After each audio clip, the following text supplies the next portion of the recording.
नमस्कार शेतकरी मित्रांनो, स्वागत आहे सर्वांचं ॲग्रिकल्चर इंडिया ब्लॉग ह्या यूट्यूब चॅनलमध्ये. तर पहा मित्रांनो, या व्हिडिओमध्ये आपण आज ऊस पिकाला भरघोस उत्पादन मिळवून देण्यासाठी लागणाऱ्या 4 महत्त्वाच्या फवारणीचं नियोजन पाहणार आहोत. ऊसाच्या 30 दिवसापासून ते 120 दिवसापर्यंत कोणते औषधांनी किती प्रमाणात वापरावी याची सविस्तर माहिती या व्हिडिओमध्ये आपण पाहणार आहोत. जर तुम्हाला तुमच्या ऊसाचं वजन वाढवायचं असेल आणि पीक जोमाने वाढवायचं असेल तर मित्रांनो, हे मी आता जे वेळापत्रक सांगणार आहे ते वेळापत्रक नक्की फॉलो करा आणि आपला व्हिडिओ शेवटपर्यंत पहा. नवीन असेल तर ॲग्रिकल्चर इंडिया ब्लॉग ह्या यूट्यूब चॅनलला सबस्क्राईब करा आणि असेच आपल्या शेतकरी बांधवांना हा व्हिडिओ शेअर करा. तर मित्रांनो, आपण पाहणार आहोत की ऊसाच्या फवारणीचं वेळापत्रक, हे संपूर्ण टोटल वेळापत्रक मी तुम्हाला ह्या व्हिडिओच्या माध्यमातून सांगणार आहे. त्याच्यानंतर ऊसामध्ये कोणते खतं ड्रीपमधून सोडली पाहिजे 4 ते 5 महिन्याचा ऊस झाल्याच्यानंतर, ही सुद्धा माहिती आपण पाहणार आहोत. तर त्यासाठी आपण व्हिडिओ नक्की शेवटपर्यंत पहा. तर मित्रांनो, ऊसाचं योग्य पोषण करण्यासाठी आता मी एक फवारणीचं वेळापत्रक आपणाला सांगत आहे, ते आपण नक्की पहा. तर साधारणपणे ऊस लावल्याच्या नंतर 30व्या दिवसापासून आपल्याला ही फवारणी चालू करायची आहे.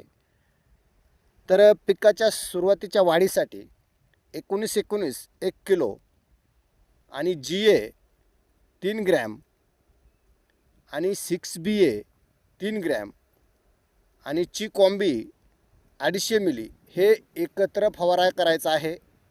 त्याच्यानंतर साधारणपणे आपल्याला 50 ते 55व्या दिवशी आपल्याला दुसरी फवारणी करायची आहे. तर ती बघा कोणती दुसरी फवारणी आहे, तर 12-61-00 ही प्रति एकरची फवारणी आहे. मित्रांनो, लक्षात असू द्या, 12-61-00 1 किलो, GA 3 ग्रॅम आणि 6BA 4 ग्रॅम आणि बोविटा 250 मिली ही मित्रांनो आपल्याला तिसरी फवारणी साधारणपणे 50-60 दिवसाच्या ऊस झाल्याच्यानंतर करायची आहे आणि खूप महत्त्वाची फवारणी आहे. तर आता तिसरी फवारणी आहे साधारणपणे 80-90व्या दिवशी आपल्याला करायची आहे. तर ही फवारणी मित्रांनो केल्याच्यानंतर ऊसाच्या जाडी वाढण्यासाठी खूप त्याचा फायदा होतो आणि ऊस एकसारखा जोमाने वाढतो. त्याच्यामुळे आपल्याला ही फवारणी खूप महत्त्वाची आहे. ती म्हणजे 13-00-45 1 किलो आणि GA 4 ग्रॅम, त्याच्यानंतर 6BA 5 ग्रॅम आणि ऑक्शन 900 म्हणजेच 200 मिली याचा वापर करायचा आहे. आता मित्रांनो, तिसरी फवारणी झाली, दुसरी झाली, पहिली झाली. आता आहे महत्त्वाची चौथी फवारणी आणि ती चौथी फवारणी आपल्याला साधारणपणे 110, 120, 130 या दिवसाच्या नंतर करायची आहे, म्हणजे अखेरच्या टप्प्यात करायची आहे. तर ही सुद्धा खूप महत्त्वाची फवारणी आहे आणि ही फवारणी केल्याच्यानंतर आपल्या ऊसाची जाडी वगैरे वाढण्यास खूप चांगल्या प्रकारचा उपयोग होऊ शकतो. त्याच्यामुळे पहा, ही चौथी फवारणी खूप महत्त्वाची आहे.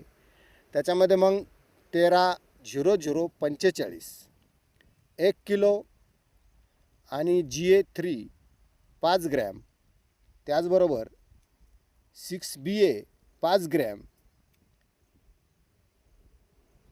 आणि मॅग्नेशियम 250 ग्रॅम आणि फुजाक सुपर मिली हे 200-250 मिली हे मित्रांनो आपल्याला फवारायचं आहे.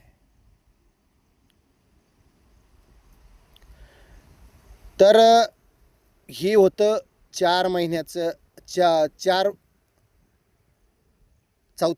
फवारणीचं वेळापत्रक. मित्रांनो, आपण नक्कीच हे फॉलो करायचं आहे.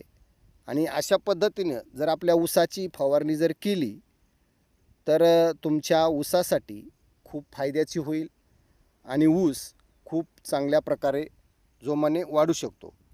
तर त्याच्यानंतर आता मित्रांनो आपण पाहणार आहोत की ऊस 5-6 महिन्याचा झाल्याच्या नंतर ड्रीपमधून कोणते खतं किंवा पाट पाण्यातून कोणते खतं सोडावे याचंसुद्धा आपण वेळापत्रक पाहणार आहोत. तर पहा मित्रांनो, सर्वप्रथम ड्रीपमुळे खते थेट मुळापर्यंत पोचतात, खते वाया जात नाहीत आणि पाण्याचीही मोठी बचत होते. आता पाहूया ऊसाच्या वाढीनुसार ड्रीपमधून कोणती खते सोडायची.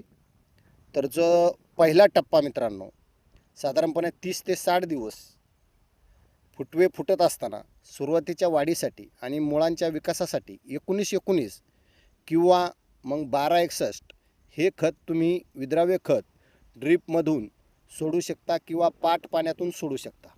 आता ते पाट पाण्यातून कसं सोडायचं ते तुम्हाला माहीत नसेल तर काय करायचं आहे, 200 लिटरच्या कॅनला एक होल पाडायचा आहे आणि त्याला एक कॉक करायचा आहे आणि त्याच्या माध्यमातून तुम्ही ते पाटाच्या पाण्यामध्ये तो कॉक सोडून सगळं खत कालून विरघळून ते सोडू शकता. आणि त्यामुळे ह्या खतांमुळे जोमदार जी ऊसाची जोमदार वाढ आहे, फुटवे आहे ते चांगल्या क्वालिटीचे निघतात. हे झालं मित्रांनो पहिलं ऊसाचं पाण्यामधून खत सोडायचा पहिला टप्पा. आता दुसरा टप्पा पाहूया, तर तो साधारणपणे 60 ते 120 दिवसांचा आहे. आता या काळामध्ये कांड्यांच्या वाढण्याचा काळ असतो आणि हा काळ ऊसाची जाडी आणि लांबी वाढण्यासाठी खूप महत्त्वाचा आहे. म्हणून या काळात 13-00-45 हे खत ड्रीपमधून द्यायचं आहे आणि योग्य टॉनिक किंवा मग ह्युमिक ॲसिड दिल्यास कांडीची जी वाढ आहे ती वेगाने लांबते आणि छान होते. त्याच्यामुळे हा दुसरा टप्पा आपल्याला पाण्यातून खत सोडायचा घ्यायचा आहे. आणि आता तिसरा टप्पा आहे तो म्हणजे ऊसाच्या फुगवणीच्या वेळी. तर काय करायचं आहे, ऊसाला वजन आणि जाडी आणण्यासाठी 0050 म्हणजेच सल्फेट ऑफ पोटॅश किंवा मग 0052-34 चा वापर करायचा आहे. यामुळे ऊसाचा दांडा मजबूत होतो आणि वजन चांगलं वाढते. तर मित्रांनो, ही ड्रीपमध्ये खते सोडत असताना एक महत्त्वाची काळजी घ्यायची आहे. खत दिल्यानंतर ड्रीपच्या नळ्या स्वच्छ करण्यासाठी 10 ते 15 मिनिटे फक्त स्वच्छ पाणी आवर्जून चालू ठेवायचं आहे, जेणेकरून ड्रीप जाम होणार नाही आणि सर्व खत आपल्या ऊसाला मिळून जाईल. त्याच्यामुळे अशा पद्धतीने मित्रांनो आपण हे फवारणीचं आणि खताचं नियोजन जर केलं तर एकरी 100 ते 150 टन ऊस काढू शकता. तर शेतकरी बांधवांनो, ही माहिती आवडल्यास व्हिडिओला लाईक करा आणि आपल्या शेतकरी मित्रांपर्यंत नक्की हा व्हिडिओ शेअर करा. मग तुम्ही व्हॉट्सअपच्या माध्यमातून करा, फेसबुकच्या माध्यमातून करा किंवा इंस्टाग्रामच्या माध्यमातून करा. नक्की आपल्या शेतकरी बांधवांना हा व्हिडिओ शेअर करा. खूप छान सुंदर माहितीचं वेळापत्रक मी आपल्यासमोर सादर केलेलं आहे. तर अशाच नवीन आणि शेतीविषयी व्हिडिओसाठी आपल्या ॲग्रिकल्चर इंडिया ब्लॉग ह्या यूट्यूब चॅनलला सबस्क्राईब करा आणि लाईक करा, कमेंट करा.